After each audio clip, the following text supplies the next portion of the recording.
In the spring of 1908, a railway surveyor working for the Union Pacific Railroad made a discovery that would haunt Las Vegas for over a century. While mapping potential expansion routes through the desert valley, just 3 years after the city's founding land auction, he stumbled upon what appeared to be a small, unmarked cemetery hidden behind a cluster of Joshua trees, approximately 4 miles southwest of the rapidly growing railroad town. What made this discovery truly disturbing wasn't the presence of graves in the harsh Nevada landscape. It was the meticulous arrangement of exactly 89 burial mounds, each precisely 6 feet apart, forming a perfect grid pattern that seemed to follow some inexplicable design. The surveyor's official report, sealed in Union Pacific Railroad archives until 1987, contained a single haunting observation. The soil composition suggests all burials occurred within a concentrated time frame, estimated between late 1905 and early 1908. Local residents, many of whom had arrived for the famous May 1905 land auction that established Las Vegas, claimed no knowledge of any cemetery in that location, and the newly formed territorial records showed no permits for such an extensive burial ground. For over 70 years, the railroad company quietly rerouted their tracks to avoid the site, and the few locals who knew of its existence spoke of it only in whispers, referring to it as Henderson's harvest.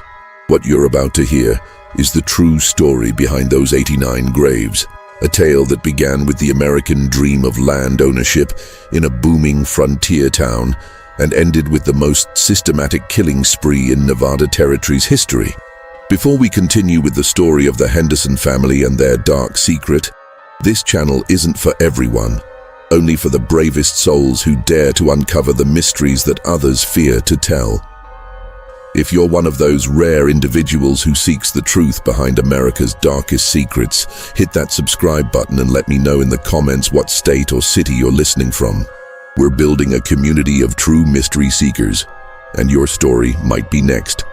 Now, let's discover what really happened in the desert outside the newly founded city of Las Vegas between 1905 and 1908, when Senator William Clark's famous land auction concluded on May 15, 1905. Las Vegas transformed overnight from a railroad water stop into a thriving frontier boomtown. The completion of the San Pedro, Los Angeles, and Salt Lake Railroad had created opportunities that drew thousands of hopeful settlers to the Nevada desert, each carrying dreams of prosperity in America's newest railroad city. Among the prospective buyers who missed the initial auction but arrived in its aftermath was Jeremiah Henderson, a 42-year-old former cattle rancher from Utah Territory who had lost everything in a series of harsh winters and failed investments. He reached Las Vegas in August 1905 with his wife Sarah, their 3 children, and exactly $63. Not enough to purchase prime city lots, but sufficient to establish a foothold in the growing community. The Henderson family initially settled on a homestead claim 6 miles southeast of the new city center, where Jeremiah established a way station providing supplies, meals, and shelter to the constant stream of travelers arriving by rail and wagon. Sarah, a devout Mormon woman with extensive knowledge of frontier medicine, quickly became known throughout the scattered community for her skill in treating everything from snake bites to fever. Their children, Mary, 15, Samuel, 12, and little Rebecca, 8, adapted to desert life while watching their family's circumstances gradually improve as Las Vegas grew around them. But Jeremiah harbored larger ambitions than running a simple way station. He had his eye on several choice lots near the railroad depot, properties that had sold for premium prices during the May auction and were now worth even more as the city expanded. The problem was clear. Established businessmen from Los Angeles and Salt Lake City controlled the most valuable real estate, and a struggling homesteader had little chance of competing with their resources. The Las Vegas of late 1905 was a rough, rapidly growing railroad town where fortunes could be made overnight and men reinvented themselves daily.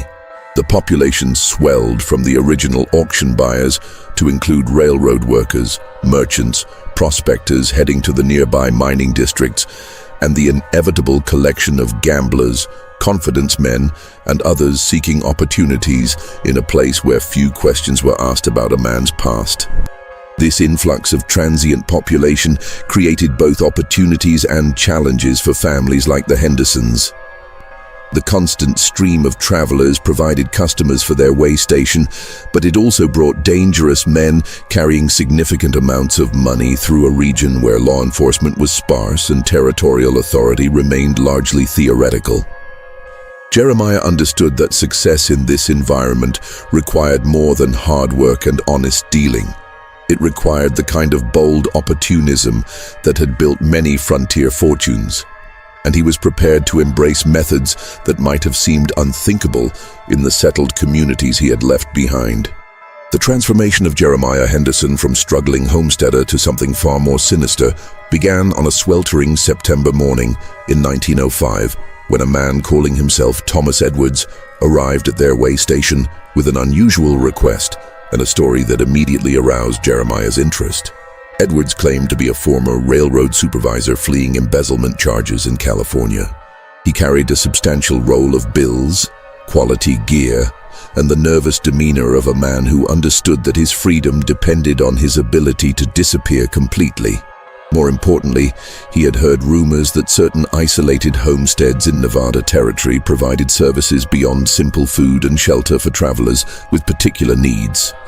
The conversation between Edwards and Jeremiah took place in the small cabin that served as their family's parlor, while Sarah prepared the evening meal and the children completed their daily chores. Edwards was direct about his situation. He needed to vanish entirely, with no possibility that his previous identity could ever be traced or discovered. He was willing to pay handsomely for such a service. "I've heard," Edwards said, his voice barely above a whisper, "that a man with money and the right connections can simply disappear out here, become someone else entirely. I'm prepared to pay $500 for that kind of assistance." $500 represented more money than the Henderson family had seen in the previous 2 years combined. For Jeremiah, who had been calculating daily how long their meager savings would last and whether they could survive another harsh desert winter, Edwards' offer presented both an opportunity and a test of his willingness to abandon conventional morality in pursuit of financial security. The solution that Jeremiah devised was both simple and monstrous. That night, while Edwards slept in the traveler's cabin, Jeremiah entered quietly and suffocated him with a pillow. The murder was carried out with methodical precision, ensuring that there were no signs of struggle and no evidence that would attract unwanted attention from any law enforcement officials who might eventually inquire about missing travelers. The disposal of Edwards' body established a pattern that would be repeated dozens of times over the following 3 years. Jeremiah buried the corpse in a carefully measured grave in the desert behind their homestead, marking the location with a small stone bearing only the number 1. Edwards' money, horses, and equipment were either used by the family or sold discreetly in Las Vegas, with Jeremiah claiming that his client had decided to continue his journey to California during the early morning hours. But the most significant aspect of Edwards' murder was not the crime itself, but Jeremiah's psychological response to it. Rather than experiencing guilt or revulsion, he found himself analyzing the operation for potential improvements in efficiency and security.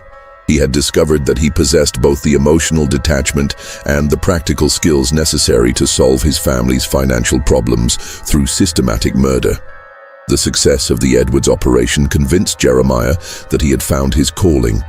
Within 2 weeks, he had begun quietly spreading word through Las Vegas's saloons and boarding houses that his homestead could provide special assistance to travelers who needed to start fresh in life.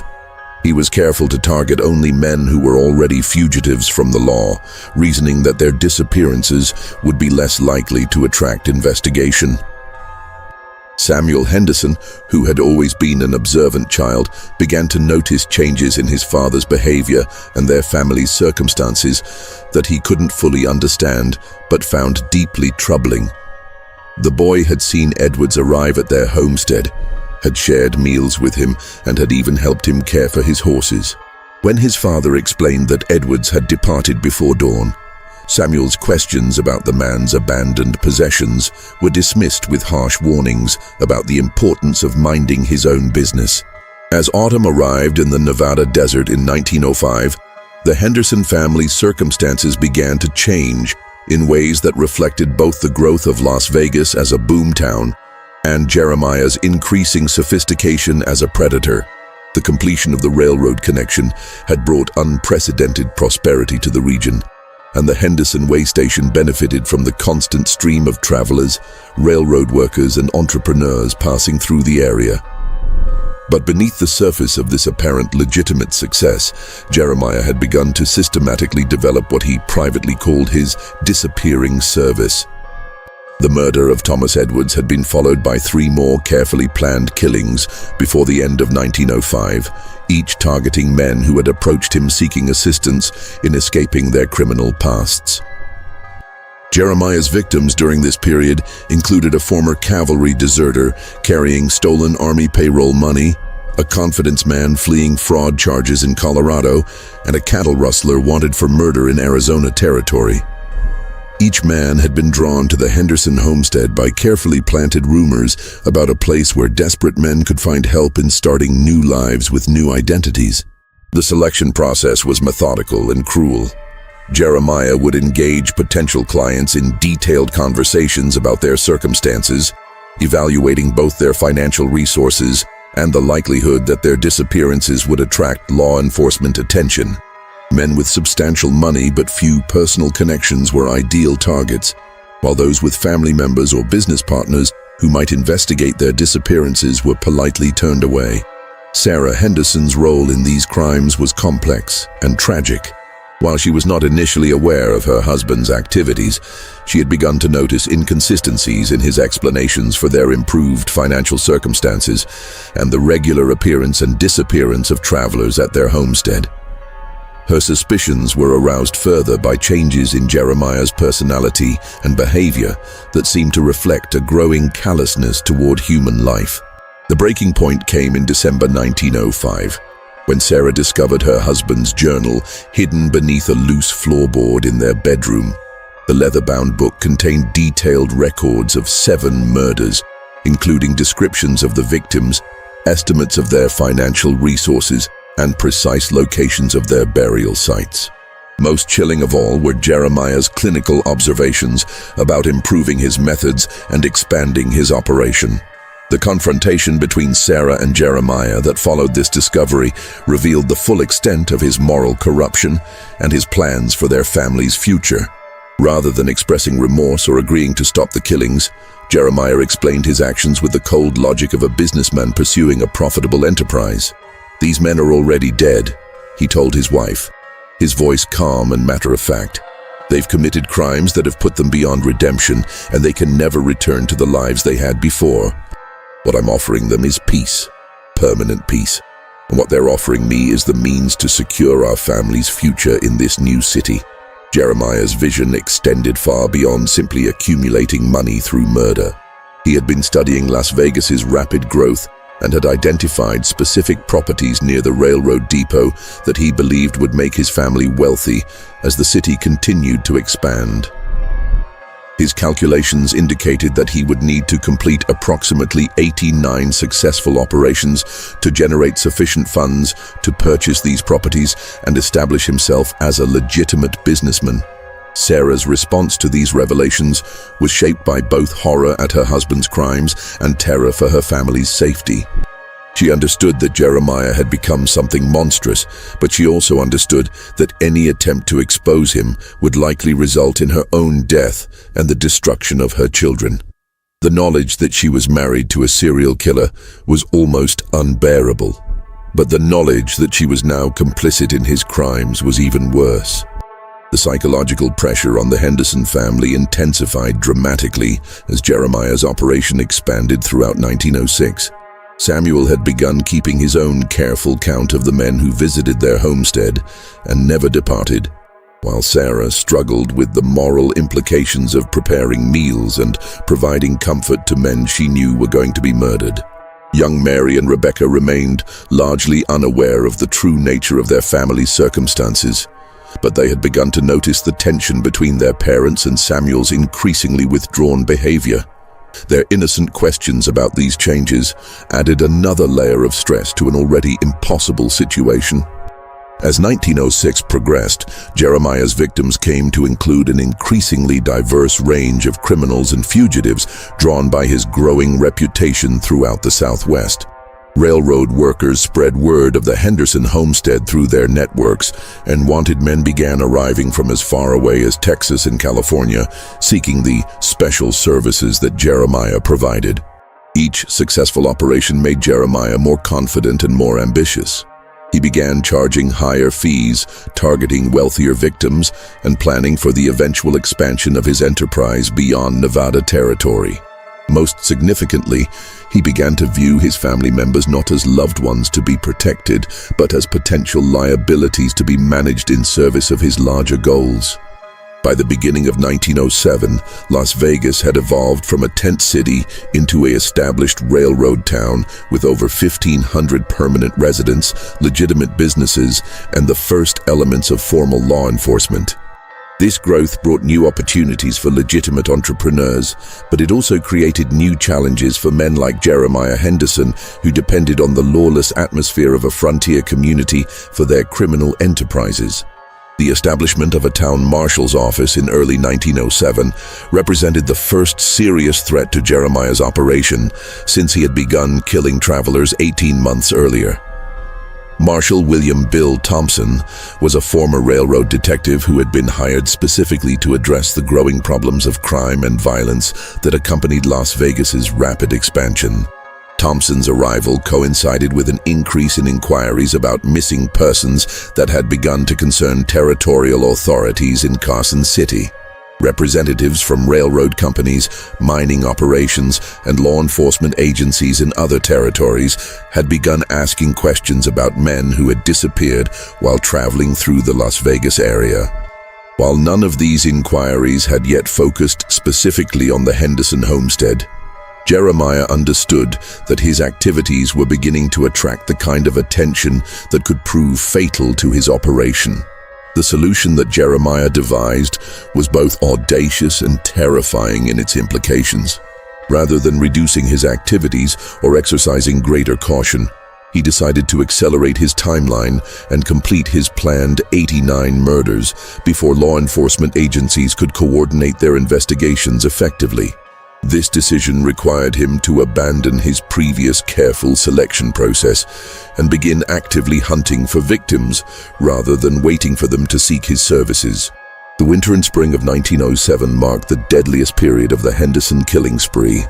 Working with two associates he had recruited from Las Vegas's criminal underworld, Marcus Webb, a former Confederate soldier with experience in systematic violence, and James Pike, an Army deserter with skills in tracking and disposal of evidence, Jeremiah began targeting solitary travelers on the roads leading to and from Las Vegas.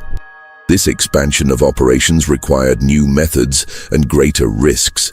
Rather than simply waiting for fugitive criminals to seek assistance, the Henderson gang began robbing and murdering prospectors, traveling salesmen, and anyone else who appeared to be carrying substantial amounts of money or valuables.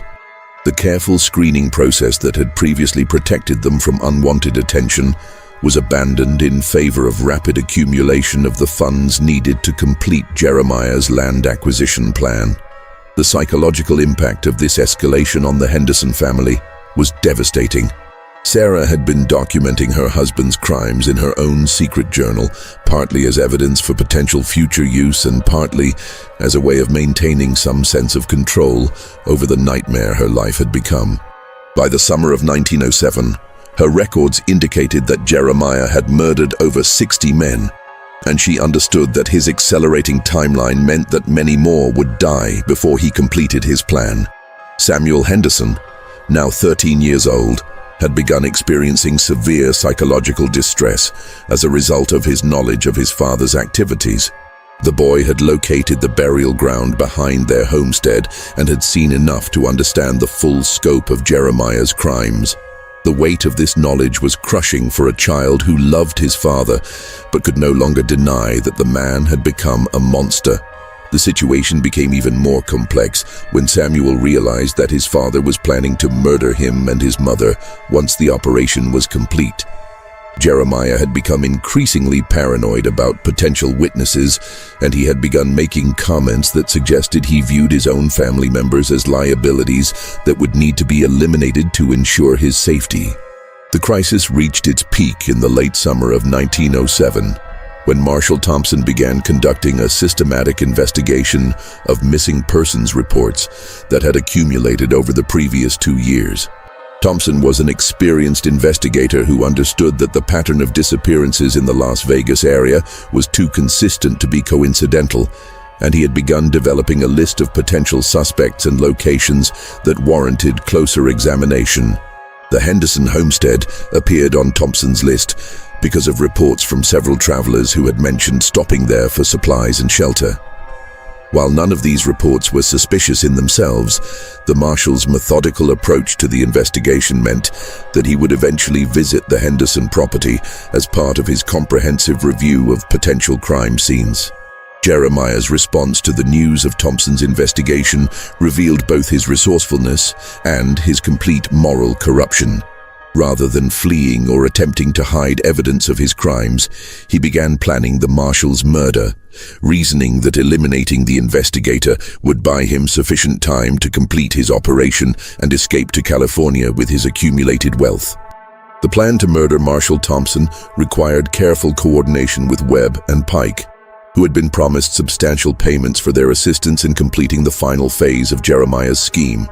The 3 men spent weeks studying Thompson's routines and developing a strategy that would allow them to kill him without attracting immediate attention from territorial authorities in Carson City. The autumn of 1907 brought a series of events that would ultimately lead to the exposure of the Henderson family's crimes, beginning with the arrival of 2 men whose presence at the homestead would trigger a chain reaction of violence and revelation that no one could have anticipated. Theodore Brackman was a railroad investor from San Francisco who had been monitoring Las Vegas's growth with interest in potential real estate acquisitions. His investigation of property values and ownership patterns had led him to notice that Jeremiah Henderson, a man who had arrived in the area with virtually no resources, had somehow accumulated sufficient funds to make serious inquiries about purchasing some of the city's most valuable commercial properties. Brackman's business instincts told him that Henderson's sudden prosperity warranted investigation, particularly given the consistent reports of missing travelers that had begun to concern railroad officials. As a major investor in the San Pedro, Los Angeles, and Salt Lake Railroad, Brackman had access to both official reports and informal networks of information that allowed him to piece together a disturbing pattern of disappearances that seemed to center on the Henderson homestead. The second significant arrival was Deputy Territorial Marshal James Collins, who had been assigned to assist Marshal Thompson in his investigation of missing persons in the Las Vegas area. Collins was a methodical lawman with extensive experience in similar cases throughout the Western Territories, and he brought both expertise and resources that posed a serious threat to Jeremiah's operation. Collins' arrival in Las Vegas coincided with the disappearance of a wealthy cattle buyer named Robert Sterling, whose family had retained a private detective agency to investigate his failure to return from a business trip to Nevada territory. Sterling had last been seen leaving Las Vegas with supplies purchased at a local merchant store, heading in the direction of several ranches that included the Henderson homestead. The investigation of Sterling's disappearance was complicated by the fact that he had been carrying over $3,000 in cash intended for cattle purchases, making him an attractive target for robbery. However, Collins' experience with similar cases led him to suspect that Sterling's disappearance might be connected to the broader pattern of missing persons that had brought him to Las Vegas. Jeremiah's response to these developments revealed both his desperation and his willingness to escalate his criminal activities to protect his operation. Working with Webb and Pike, he began planning a series of murders that would eliminate both the immediate threats to his safety and several additional victims whose deaths would provide the final funds needed to complete his land acquisition plan. The plan that emerged from these discussions was ambitious and terrifying in its scope.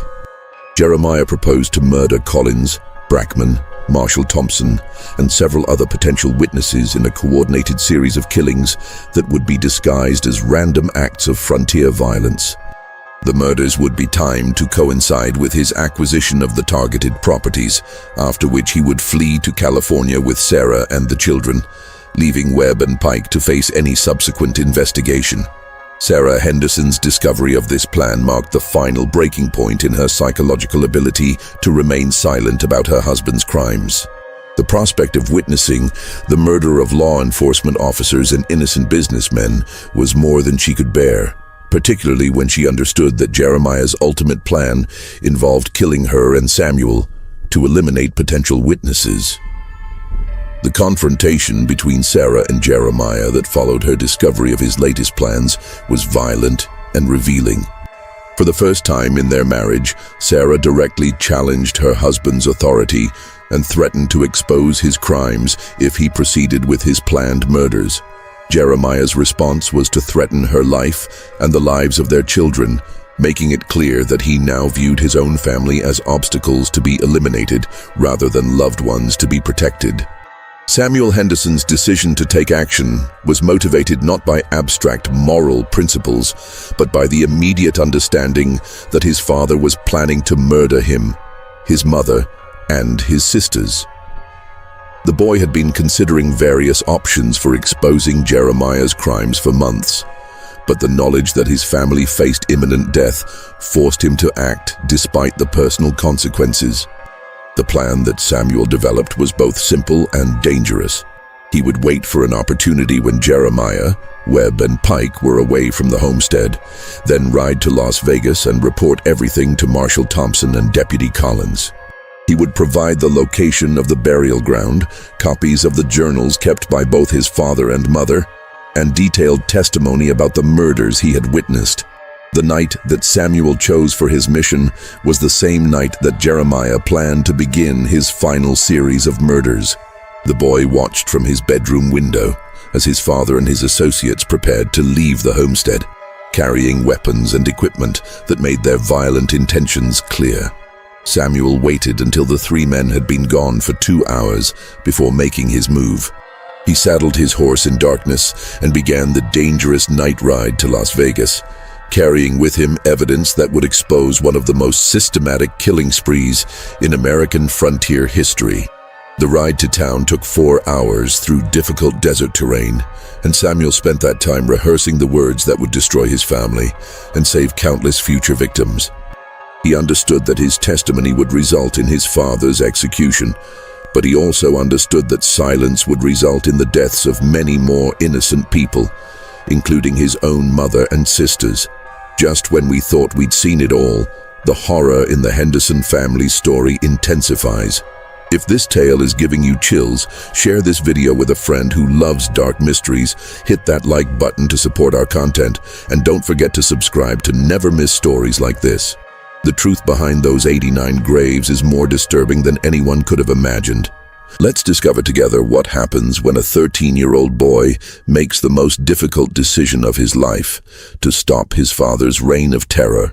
Marshall Thompson and Deputy Collins received Samuel Henderson's report in the early morning hours of October 15, 1907, in the Marshal's office on Fremont Street.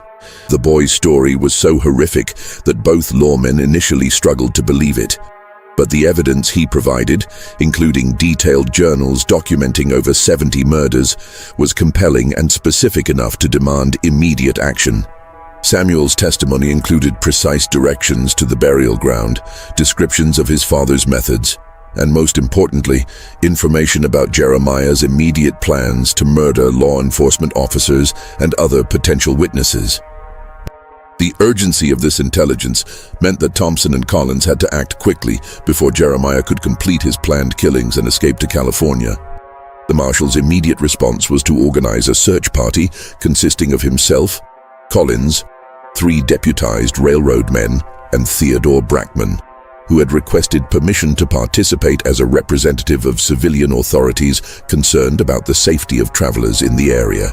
The party was armed and prepared for violent resistance, as Samuel had warned them that his father and his associates would fight rather than surrender. The confrontation occurred at dawn on October 16, 1907, at the Henderson Homestead.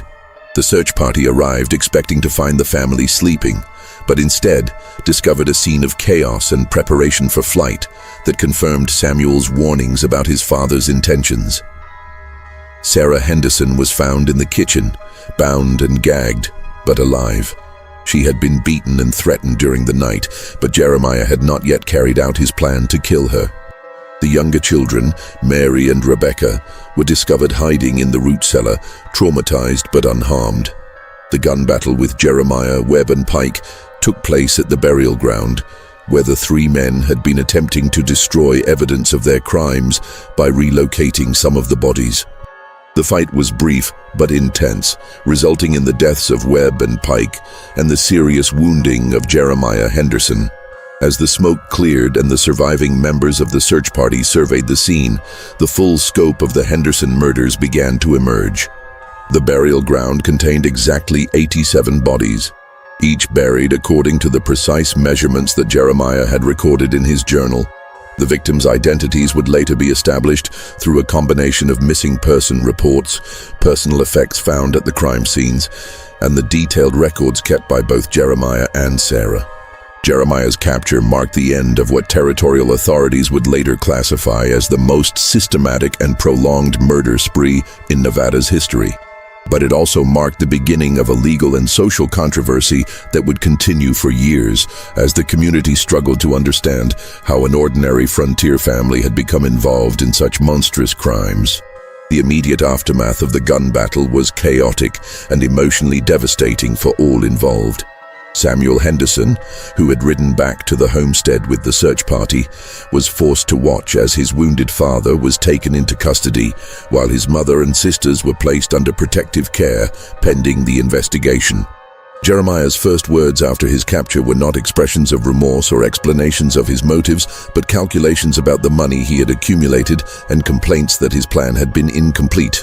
Even as he lay bleeding from his gunshot wounds, he continued to view his crimes in purely financial terms, expressing regret only that he had not been able to complete his acquisition of the Las Vegas properties that had motivated his killing spree.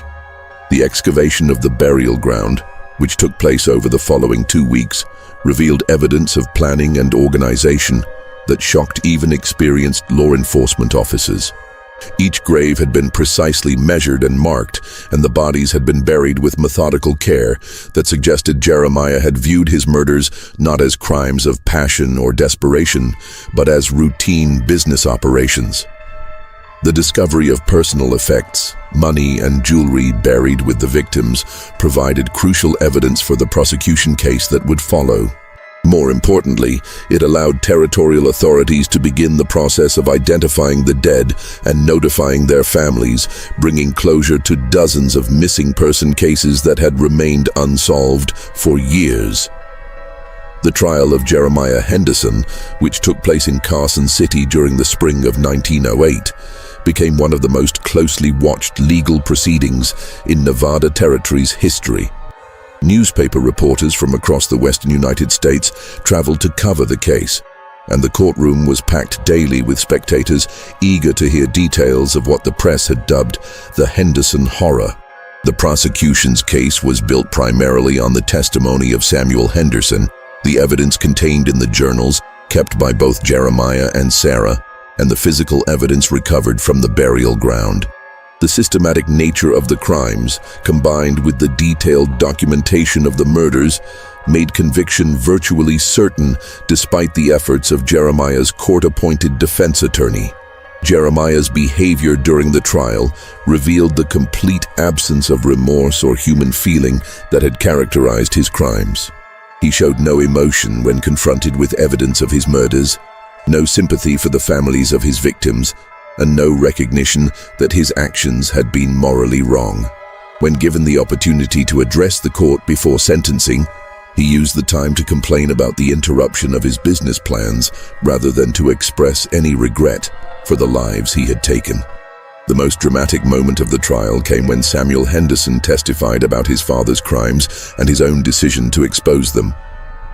The boy's testimony was detailed and devastating, but it was also clearly painful for him to provide. Several observers noted that Samuel appeared to take no satisfaction in his father's conviction, and that he seemed to understand the terrible price his family had paid for his moral courage. Judge William Morrison sentenced Jeremiah Henderson to death by hanging on 87 counts of murder. The sentence was carried out on July 4, 1908, exactly 9 months after Samuel's midnight ride to Las Vegas had exposed the crimes.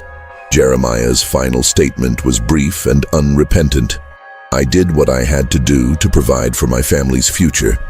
If that makes me a monster, then history will judge whether I was right or wrong." Sarah Henderson's legal situation was resolved through a controversial decision by the Territorial Attorney General to grant her immunity from prosecution in exchange for her cooperation with the investigation and her testimony at trial. While some critics argued that anyone who had knowingly participated in the murders should face justice, the judge ultimately supported this decision, noting that Sarah's information had been crucial in establishing the full scope of the crimes and that she had clearly been more victim than accomplice. The aftermath of the Henderson case had far-reaching consequences for Las Vegas and the broader Nevada territory.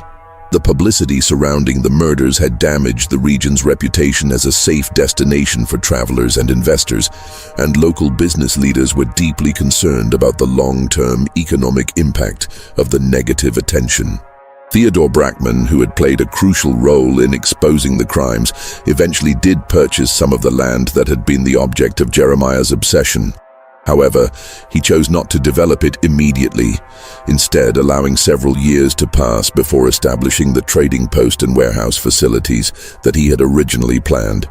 When asked about his decision to delay development, Brackman simply stated that the land needed time to recover from the evil that had been done there. The Henderson homestead itself was abandoned immediately after the trial and remained vacant for decades. The territorial government made several attempts to find buyers for the property, but the notoriety of the crimes made it virtually unsaleable. The buildings were eventually demolished in 1912, and the land was left vacant until it was finally incorporated into the expanding Las Vegas city limits in the 1940s. Sarah Henderson and her surviving children relocated to Oregon under new identities provided by the territorial government. The decision to relocate was made both for their protection and to allow them to escape the notoriety that would have made normal lives impossible in Nevada. Sarah remarried in 1910 to a widowed farmer who was unaware of her previous circumstances, and she never spoke publicly about her experiences again. Samuel Henderson's life after the trial was marked by both achievement and ongoing psychological trauma. He used reward money that had been offered for information leading to the capture of the Henderson killers to pay for his education, eventually becoming a teacher and later a school administrator in Oregon. However, he struggled throughout his life with guilt over his role in his father's execution and the destruction of his family. In 1925, Samuel wrote a detailed memoir of his experiences, providing additional insight into the psychological impact of living with such terrible knowledge and the moral courage required to expose his father's crimes. The manuscript was not published during his lifetime, as Samuel remained concerned about protecting his sister's privacy and avoiding renewed public attention to their family's tragic history. Mary and Rebecca Henderson adapted more successfully to their new lives in Oregon. Both married and raised families, and neither spoke publicly about their childhood experiences. Mary became a nurse, perhaps influenced by memories of her mother's healing work, while Rebecca became a teacher like her brother Samuel. Both women maintained contact with Samuel throughout their lives, but they rarely discussed their shared past. The investigation of the Henderson murders led to significant changes in law enforcement procedures throughout Nevada Territory and the broader western region. The case demonstrated the need for better coordination between local and territorial authorities in investigating missing person cases, and it led to the establishment of new protocols for tracking individuals who disappeared while traveling through sparsely populated areas. Marshall Thompson, who had conducted the initial investigation and had been instrumental in bringing the case to trial, was promoted to territorial marshal, partly in recognition of his work on the Henderson case. He continued to investigate similar crimes throughout the Southwest and became known as one of the most effective law enforcement officers in the region. The burial ground where the Henderson victims were interred became a source of ongoing controversy within the Las Vegas community. Some residents believed that the bodies should be relocated to a proper cemetery, while others argued that the site should be left undisturbed as a memorial to the victims. The territorial government ultimately decided to leave the graves in place, marking the site with a simple stone monument that identified it as a memorial to victims of crime. The long-term impact of the Henderson murders on Las Vegas was significant, but gradually diminished as the city continued to grow rapidly. The completion of additional railroad connections and the discovery of mineral resources in nearby areas eventually brought new settlers and economic opportunities that overshadowed the notoriety of the crimes. When Nevada banned gambling in 1909, just 1 year after Jeremiah's execution, Las Vegas experienced a temporary economic downturn that some residents attributed to the lingering effects of the Henderson scandal. However, the city's incorporation in 1911 and its designation as the seat of the newly created Clark County marked the beginning of a new era of growth and respectability that gradually allowed the community to move beyond its dark past. The case files from the Henderson investigation were sealed by order of the Territorial Court in 1912. Primarily to protect the privacy of the surviving family members who had been granted new identities. The files remained classified for over 60 years, contributing to the gradual transformation of the case from documented history to local folklore. By 1920, when Las Vegas had grown to over 2,300 residents, the Henderson murders had become part of local oral tradition rather than recent memory. Old-timers would occasionally tell stories about the desert killer who had terrorized travelers in the early days, but these accounts were generally dismissed by newcomers as exaggerated frontier legends. The truth about the Henderson murders began to emerge again in the 1970s, when historians researching the early development of Las Vegas discovered references to the case in territorial archives that had been transferred to the Nevada State Archives. Even then, many details remained classified, and the full extent of Jeremiah Henderson's crimes was not widely known until the 1990s, when the remaining case files were finally made available to researchers under the state's historical preservation statutes. Modern forensic investigation of the burial ground, conducted in the 1980s as part of a historical preservation project, confirmed many details from the original investigation and revealed additional evidence about the systematic nature of the murders. The forensic evidence supported the conclusion that the killings had been planned and executed with the methodical precision of a business operation, consistent with the picture of Jeremiah Henderson that had emerged during his trial. The psychological profiles developed by modern criminologists who have studied the case provide insight into how an apparently normal frontier family could become involved in such systematic violence. Jeremiah has been classified as an organized serial killer who was motivated primarily by financial gain rather than psychological compulsion, making his case unusual in the annals of American criminal history.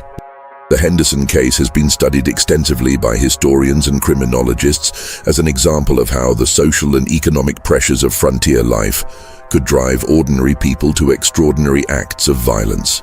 The systematic nature of the crimes, the involvement of multiple family members, and the financial motivation for the murders make it unique among documented cases of serial killing in the American West. The case also serves as a reminder of the moral courage that individuals can display even in the most impossible circumstances. Samuel Henderson's decision to expose his father's crimes, despite the personal cost to himself and his family, has been cited by ethicists and historians as an example of how young people can sometimes demonstrate greater moral clarity than the adults around them.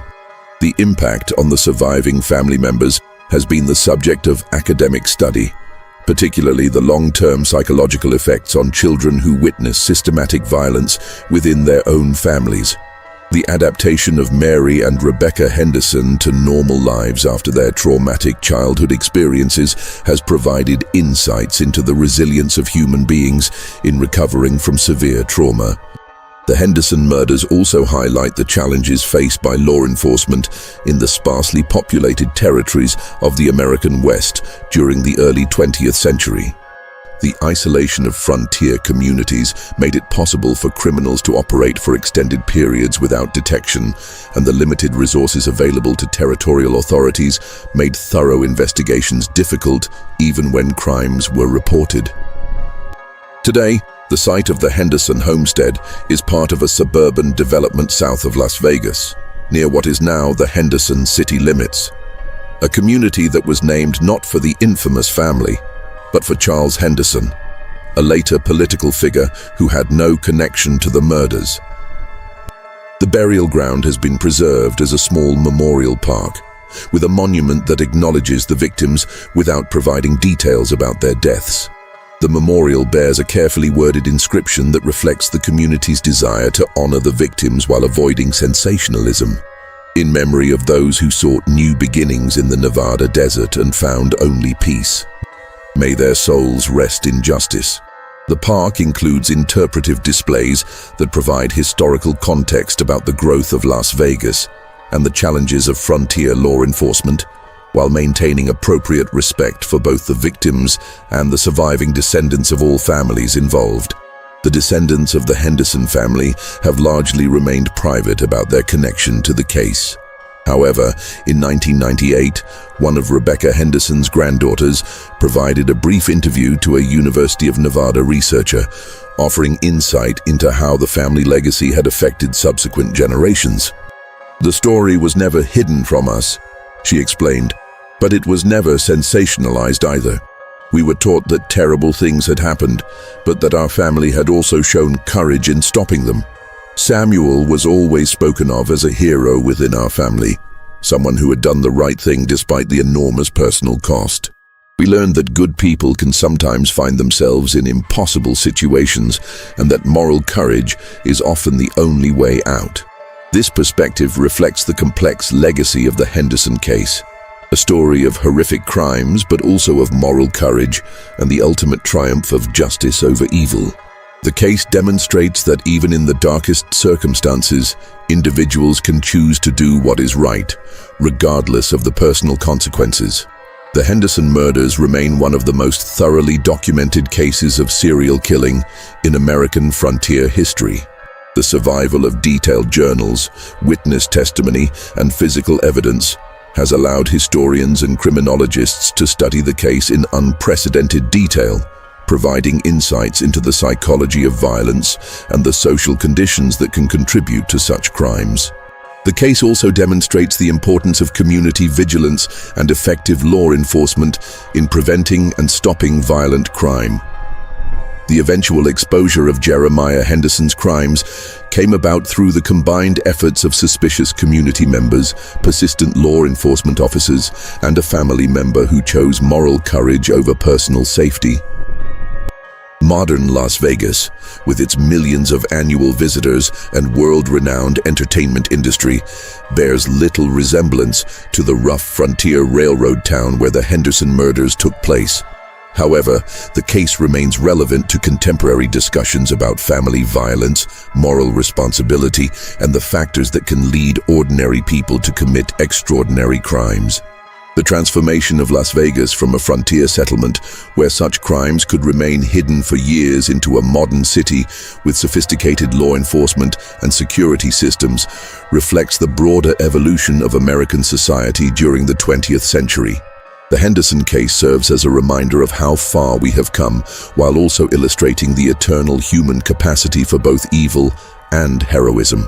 The story of the Henderson family murders continues to fascinate researchers, writers, and students of American history because it encapsulates so many themes that are central to the American experience. The pursuit of prosperity and land ownership, the challenges of frontier life, the breakdown of moral constraints under extreme pressure, and the courage required to stand up for what is right, even when the cost is enormous. In the end, the Henderson case reminds us that the American dream has always carried within it the potential for both triumph and tragedy. Jeremiah Henderson's pursuit of land and prosperity in the growing frontier city of Las Vegas led him to commit some of the most systematic murders in American history. But his son Samuel's decision to expose those crimes, despite the destruction it would bring to his own family, demonstrates that moral courage can emerge even from the darkest circumstances. This mystery shows us how the promise of opportunity in America's frontier communities could corrupt even ordinary families when desperation meets the absence of moral constraints. But it also shows us that individuals can find the strength to do what is right, even when everything they love hangs in the balance. What do you think of this story?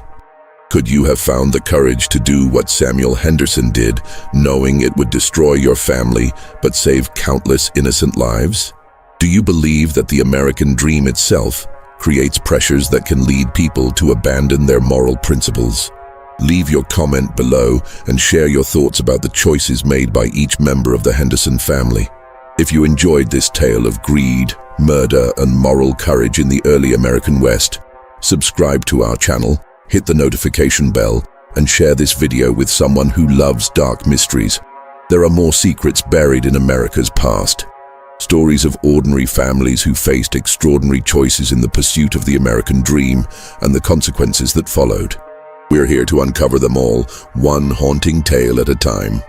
See you in the next video, where we'll explore another chapter in the hidden history of our nation's most haunting places.